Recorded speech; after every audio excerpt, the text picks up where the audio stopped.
കേരളം ഏറെ അഭിമാനത്തോടെയും ആഹ്ലാദത്തോടെയും ലോകം പ്രത്യേകിച്ചും ഉറ്റുനോക്കുന്ന ചരിത്ര നിമിഷത്തിനാണ് വിഴിഞ്ഞം അന്താരാഷ്ട്ര തുറമുഖം മെയ് 2 സാക്ഷ്യം വഹിക്കാൻ പോകുന്നത്.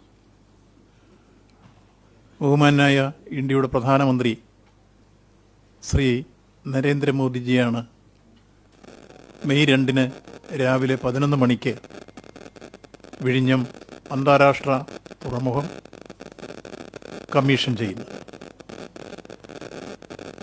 ഈ ചടങ്ങിലേക്ക് ഞങ്ങളിവിടുന്ന് ആലോചിച്ച് നിർദ്ദേശിച്ചിട്ടുള്ള പേരുകൾ: കേരളത്തിൻ്റെ ആരാധ്യനായ ഗവർണർ, കേരളത്തിൻ്റെ ബഹുമാന്യായ മുഖ്യമന്ത്രി, കേന്ദ്ര shipping and port waterways minister Sarbananda Sonowal, കേന്ദ്രമന്ത്രിമാരായ ശ്രീ സുരേഷ് ഗോപി, ശ്രീ ജോർജ് കുര്യൻ, പിന്നീട് കേരളത്തിലെ പോർട്ട് മിനിസ്റ്റർ, കേരളത്തിലെ ഈ ജില്ലയിൽ തന്നെയുള്ള മന്ത്രിമാരായിട്ടുള്ള Shri V Sivankutty, Shri G R Anil, മത്സ്യ വകുപ്പിൻ്റെ ചുമതല വഹിക്കുന്ന ശ്രീ സജി ചെറിയാൻ, പിന്നീട് പ്രതിപക്ഷ നേതാവ് ശ്രീ വി ഡി സതീശൻ, എം പിമാരായ Shashi Tharoor, advocate Adoor Prakash, A A Rahim, advocate N Vincent MLA, Adani group chairman Shri Gautam Adani, ആരാധ്യയായ മേയർ ആര്യ രാജേന്ദ്രൻ, മുൻ കേന്ദ്രമന്ത്രി ശ്രീ രാജീവ് ചന്ദ്രശേഖർ, കരൺ അദാനി, ഇത്രയും പേരുടെ പേരാണ് ഞങ്ങൾ കേന്ദ്രത്തിലേക്ക് അയച്ചു കൊടുത്തിരിക്കുന്നത്. ഇതിലാരൊക്കെ വേദിയിൽ സംസാരിക്കണമെന്നും ഡയസിലിരിക്കണമെന്നും എല്ലാം തീരുമാനിക്കുന്നത് പ്രധാനമന്ത്രിയുടെ ഓഫീസാണ്. അതവർ നിർദ്ദേശിക്കുന്നതിൻ്റെ അടിസ്ഥാനത്തിൽ സാധാരണഗതിയിൽ പ്രധാനമന്ത്രി പ്രസംഗിക്കുന്ന വേദിയിൽ 6 പേര് അല്ലെങ്കിൽ 7 പേരിൽ കൂടുതൽ വേദിയിൽ പ്രസംഗിക്കാൻ അനുവദിക്കില്ല. സമയം 11 മണിക്ക് ആരംഭിച്ചാൽ 1.5 മണിക്കൂറിനുള്ളിൽ എല്ലാം തീർന്നിരിക്കണം. അങ്ങനെയാണ് നിഷ്കർഷിച്ചിട്ടുള്ളത്. അതിൻ്റെ അടിസ്ഥാനത്തിൽ ഞങ്ങൾ അയച്ചു കൊടുത്ത പേര് പരിശോധിച്ച് കൃത്യമായി തിരിച്ച് പ്രൈം മിനിസ്റ്റർ ഓഫീസിൽ തരുന്ന മെസ്സേജിൻ്റെ അടിസ്ഥാനത്തിൽ ഈ കാര്യത്തിൽ സ്റ്റേജിൽ പ്രസംഗിക്കുന്നവരുടെ പേരും ഇരിക്കേണ്ടവരുടെ പേരും പ്രത്യേകമായി തരും. അതനുസരിച്ചത് പരസ്യപ്പെടുത്തും. ഇനി തുറമുഖവുമായി ബന്ധപ്പെട്ട് പല രൂപത്തിലുള്ള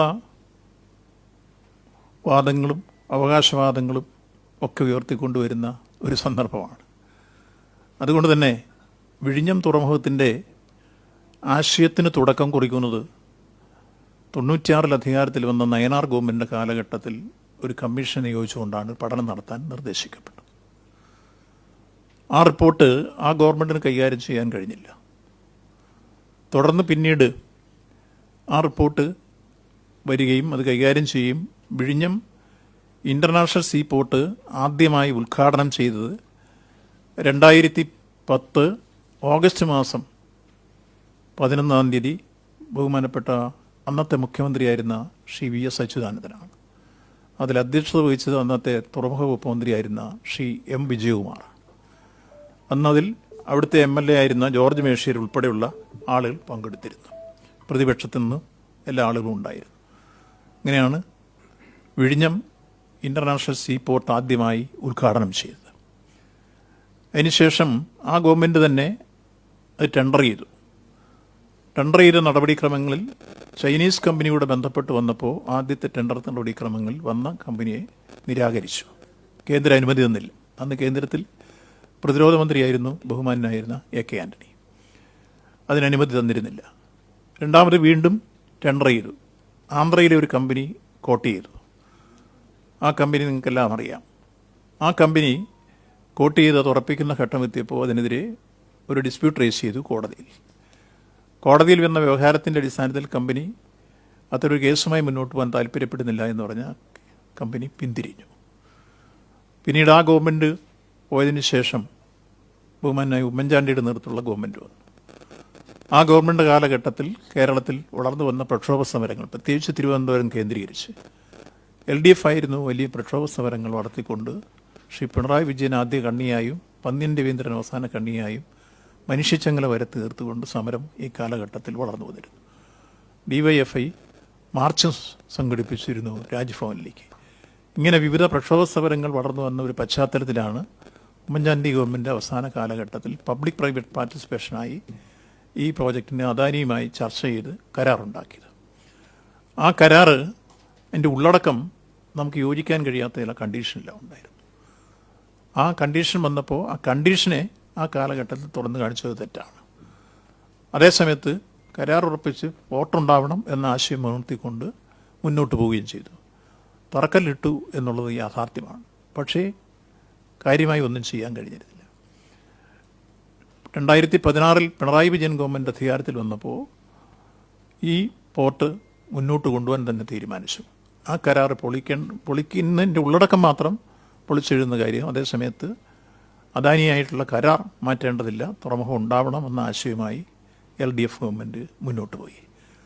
ആ ഗവൺമെൻറ് ഈ പ്രവർത്തനങ്ങളുമായി മുന്നോട്ട് പോകുമ്പോൾ ഉണ്ടാക്കിയിട്ടുള്ള കരാർ അനുസരിച്ച് മൊത്തം 8,867 കോടി രൂപയാണ് പ്രോജക്റ്റ്. അതിൽ 5,595 കോടി സംസ്ഥാന ഗവൺമെൻറ്റും 2,454 കോടി രൂപ അദാനിയും. ഇതാണ് കരാറിലെ നിർമ്മാണത്തിൻ്റെ 63% സംസ്ഥാന ഗവൺമെൻറ്റും 28% അദാനിയും. ഇതാണ് ഫസ്റ്റ് ഫേസിൻ്റെ കരാറിലെ ഉള്ളടക്കം. ആദ്യം ഉണ്ടാക്കിയ കരാറിൻ്റെ തീയതി അനുസരിച്ച് നടപ്പാക്കാൻ കഴിയാത്ത സാഹചര്യങ്ങൾ വന്നു. പിന്നീട് ആ കരാറിൽ സമയത്തിന് മാറ്റം വരുത്തി. ഒന്ന്, റോ മെറ്റീരിയലിൻ്റെ അഭാവത്തിൽ വിഷമങ്ങൾ സൃഷ്ടിച്ചു. അത് സംസ്ഥാന ഗവൺമെൻറ് മുൻകൈ എടുത്തതിന് പരിഹാരം കണ്ടു. 2, അതിനുശേഷം ഓക്കി ദുരന്തം വന്ന് വലിയ പ്രതിസന്ധിയും പ്രയാസവും സൃഷ്ടിച്ചു. നമുക്ക് നിർമ്മാണ പ്രവർത്തനം മുന്നോട്ട് കൊണ്ടുപോകാൻ കഴിയാത്തൊരു ഘട്ടം വന്നു. അതിനെ അതിജീവിച്ചു. അതിനുശേഷം 2018 മഹാപ്രളയം വന്നു. നമ്മുടെ ഈ നിർമ്മാണ പ്രവർത്തനത്തെ ബാധിച്ചു. പിന്നീട് വന്നത് 2019 വെള്ളപ്പൊക്കം പ്രയാസമായിട്ട് വന്നു. ഇതിനൊക്കെ പുറമെയാണ് പിന്നീട് ഏറ്റവും വലിയ മഹാമാരി രാജ്യത്തെയും ലോകത്തെയും വേട്ടയാടിയ രൗദ്രഭാവം പൂണ്ട കോവിഡ് വന്നത്. ആ കോവിഡിൻ്റെ പശ്ചാത്തലത്തിലും നിർമ്മാണ പ്രവർത്തനം തടസ്സപ്പെട്ടു. ഇത്തരം ഒരു ഘട്ടത്തിൽ ആ വിഷമങ്ങളെല്ലാം സഹിച്ചു, അതിനെല്ലാം അതിജീവിച്ച് മുന്നോട്ട് വന്ന് വീണ്ടും ഈ കാര്യത്തിൽ നമ്മൾ പ്രയാണം തുടർന്നു. അപ്പോഴാണ് ഒരു വലിയ സമരം വന്നത്. നിങ്ങൾക്കറിയാം, ആ സമരം രണ്ടാം വിമോചന സമരം എന്ന രൂപത്തിലായിരുന്നു ആ സമരം വളർന്നു വന്നത്. വലിയ രൂപത്തിൽ എത്രയോ ദിവസം നീണ്ടു നിന്ന് പോലീസ് അവസാനം എത്രയോ സമയത്തതയോടെയും സഹിഷ്ണുതയോടെയും സംയമനത്തോടെയും സംസ്ഥാന ഗവൺമെൻറ് സമീപിച്ചതിൻ്റെ ഫലമായിട്ടാണ് ആ ഇരമ്പിയാർത്ത് വന്ന സമരം, രണ്ടാം വിമോചന സമരം. പല രാഷ്ട്രീയ പാർട്ടികളും അതിൻ്റെ പിന്നിൽ കൂടി അത് നിർത്തിവെക്കണമെന്ന് UDFൻ്റെ ഭാഗത്തു നിന്ന് ആവശ്യപ്പെട്ടു. ഇതെല്ലാം വന്നിട്ടും ഗവൺമെൻറ് അത് നിർത്തിവെക്കാതെ ഇച്ഛാശക്തിയോടുകൂടി, സഹിഷ്ണുതയോടുകൂടി, സംയമനത്തോടുകൂടി ആ സമരത്തെയൊക്കെ അതിജീവിച്ച് വീണ്ടും നിർമ്മാണ പ്രവർത്തനങ്ങൾ ആരംഭിച്ചു. ബഹുമാനപ്പെട്ട കോടതിയും ഈ കാലഘട്ടത്തിൽ നിർമ്മാണ പ്രവർത്തനം മുന്നോട്ട് കൊണ്ടുപോകാൻ അനുമതി തരികയാണ് ഉണ്ടായത്. അങ്ങനെ നടത്തിയ നല്ല രൂപത്തിലുള്ള ശ്രമകരമായ നീക്കത്തിൻ്റെ ഫലമാണ് യഥാർത്ഥത്തിൽ ഇപ്പോൾ നമ്മൾ ആഗ്രഹിച്ച രൂപത്തിൽ 2024 ജൂലൈ മാസത്തിൽ ട്രയൽ റൺ ആരംഭിച്ചത്. ബഹുമാനപ്പെട്ട കേരള മുഖ്യമന്ത്രിയായിരുന്നു ട്രയൽ റൺ ഉദ്ഘാടനം ചെയ്തത്. ആ ട്രയൽ റൺ 3 മാസം പൂർത്തീകരിക്കുമ്പോൾ നാം ആഗ്രഹിച്ചതിൽ കൂടുതൽ അതിൽ ഷിപ്പുകൾ വന്നു. ട്രാൻസ്ഷിപ്മെൻറ്റ് കണ്ടെയ്നർ എന്ന രൂപത്തിൽ പോർട്ട് വളരെ വേഗം മുന്നോട്ട് പോകുന്ന സാഹചര്യമുണ്ടായി. 2024 ഡിസംബർ മാസം 3-ാം തീയതി കംപ്ലീഷൻ സർട്ടിഫിക്കറ്റ് ബന്ധപ്പെട്ട അതിൻ്റെ സാങ്കേതിക വിദഗ്ധരും ചുമതലക്കാരും ഞങ്ങളുടെ ഓഫീസിൽ വന്ന് ഞങ്ങൾക്ക് കൈമാറുകയുണ്ടായി കംപ്ലീഷൻ സർട്ടിഫിക്കറ്റ്. അങ്ങനെ നമ്മൾ ആഗ്രഹിച്ച രൂപത്തിൽ കംപ്ലീഷൻ സർട്ടിഫിക്കറ്റ് ഡിസംബർ 3-ന് ലഭിച്ചു.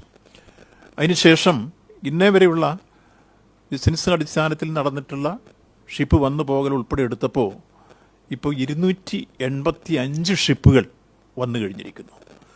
285 ഷിപ്പുകൾ വരുമ്പോൾ അതിൽ 5,93,000 TEU കണ്ടെയ്നറുകൾ കൈകാര്യം ചെയ്യാൻ കഴിഞ്ഞിരിക്കുന്നു എന്നത് അഭിമാനകരമായ ഒരു മുഹൂർത്തമാണ്. അത് നമ്മൾ പ്രതീക്ഷിച്ചതിൽ കൂടുതലുള്ള മുന്നേറ്റമാണ്. ഫെബ്രുവരി മാസത്തിലും മാർച്ച് മാസത്തിലും വന്ന ഷിപ്പുകളുടെയും കണ്ടെയ്നറുകളെയും കൈകാര്യം ചെയ്യുമ്പോൾ നമ്മുടെ രാജ്യത്തിലെ നമ്പർ 1 തുറമുഖമായി കണക്കുകൾ മാറിക്കഴിഞ്ഞു. ഒപ്പം ഈ വന്ന ഷിപ്പുകളിൽ സാൻ ഫെർണാണ്ടോ എന്ന കപ്പലായിരുന്നു ആദ്യം വന്നത്. ആ കപ്പൽ മുതൽ ഏറ്റവും കൂറ്റൻ കപ്പൽ അവസാനം വന്നത് MSCയുടെ ടർക്കിയാണ്. 399.99 മീറ്റർ നീളവും 62.4 മീറ്റർ വീതിയുമുള്ള കൂറ്റൻ കപ്പലാണ് വന്നടുത്തത്. ആ ഷിപ്പ് വന്നിട്ട് പോലും ഇവിടെ അടുക്കുന്നതിന് യാതൊരു ബുദ്ധിമുട്ടും ഉണ്ടായില്ലെന്ന് മാത്രമല്ല 800 മീറ്റർ ബർത്താണ് നമുക്കുള്ളത്. അതേസമയത്ത് തന്നെ 2 ഷിപ്പുകൾക്ക് വന്ന് കിടന്ന് ഒരേ സമയം ആ കണ്ടെയ്നർ കൈകാര്യം ചെയ്യാൻ കഴിയുന്ന രൂപത്തിലേക്ക് അത് മാറി തീർന്നിരിക്കുന്നു. അപ്പോൾ ഏറ്റവും വലിയ ഈ കൂറ്റൻ കപ്പലിവിടെ വന്നപ്പോൾ നമ്മൾ മനസ്സിലാക്കിയത് ഇതുവരെ കൊളംബോയിലോ ദുബൈയിലോ പോലും വരാത്ത MSCയുടെ ഷിപ്പ് ഇവിടെ വന്നു എന്നത് ഈ തുറമുഖത്തിൻ്റെ പ്രകൃതിദത്തമായ സൗന്ദര്യവും സൗകര്യവും നമുക്കേറെ പ്രയോജനകരമായി മാറി. അത് പൊതുവെ MSC പോലുള്ള ഷിപ്പിംഗ് കമ്പനികൾ അംഗീകരിക്കപ്പെട്ടു എന്നുള്ളതാണ്. ഏതാണ്ട് 18 മീറ്റർ മുതൽ 20 മീറ്റർ വരെ ആഴം നമ്മുടെ വിഴിഞ്ഞത്തുണ്ട്. അവിടെ ഉള്ള സവിശേഷ സാഹചര്യം അതിൻ്റെ അടി പാറയാണ് എന്നുള്ളതാണ്. അതെന്തുകൊണ്ടെന്നാൽ മറ്റ് തുറമുഖങ്ങളൊക്കെ തന്നെ വലിയ ഷിപ്പുകൾ വന്ന് പോകുമ്പോൾ ഡ്രഡ്ജിങ് നടത്തിക്കൊണ്ടാണ് വീണ്ടും ഷിപ്പുകൾ വരാനുള്ള സൗകര്യം ഉണ്ടാകുക. ഇവിടെ നമുക്ക് ഡ്രഡ്ജിങ് നടത്താതെ തന്നെ ഈ പ്രകൃതിദത്തമായ സൗകര്യമുള്ളത് കൊണ്ട് തന്നെ നമ്മുടെ വിഴിഞ്ഞം മറ്റ് ഇതര തുറമുഖങ്ങൾക്കില്ലാത്ത പ്രകൃതി സൗകര്യങ്ങൾ പ്രയോജനകരമായി തന്നിരിക്കുന്നു എന്നതാണ് അനുഗ്രഹീതമായ ഘടകമായി രൂപാന്തരപ്പെടുന്നത്. അപ്പോൾ ഇതുവരെയുള്ള 285 ഷിപ്പുകളും 5,93,000 കണ്ടെയ്നറുകളും എന്ന് പറയുന്നത് അഭിമാനകരമായ ഒരു സാഹചര്യമാണ്. അപ്പോൾ ഇത്തരത്തിൽ ഇവിടെ വന്നിറങ്ങുന്ന ഈ കണ്ടെയ്നറുകൾ ഇന്ത്യയിലെ വിവിധ തുറമുഖങ്ങളിലേക്കും അതുപോലെ നമ്മുടെ രാജ്യത്തിന് വെളിയിലേക്കും ഇവിടുന്ന് പോകുന്ന സാഹചര്യം. ഇപ്പോൾ കൽക്കട്ടയും ഗുജറാത്തും വിശാഖപട്ടണവും മുംബൈയും ഒക്കെ നമ്മുടെ ഇവിടുന്നാണ് ഇപ്പോൾ ഈ കണ്ടെയ്നറുകൾ പോയിക്കൊണ്ടിരിക്കുന്നത്.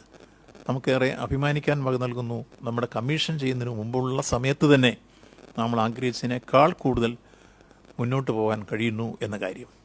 അപ്പോൾ ഇത്തരത്തിലുള്ളൊരു സാഹചര്യം നിലനിൽക്കുമ്പോൾ ഒന്നാം ഘട്ടത്തിൻ്റെ അവശേഷിച്ച ഒരു പ്രശ്നം നമ്മുടെ VGF ലഭിക്കുക എന്നുള്ളതായിരുന്നു.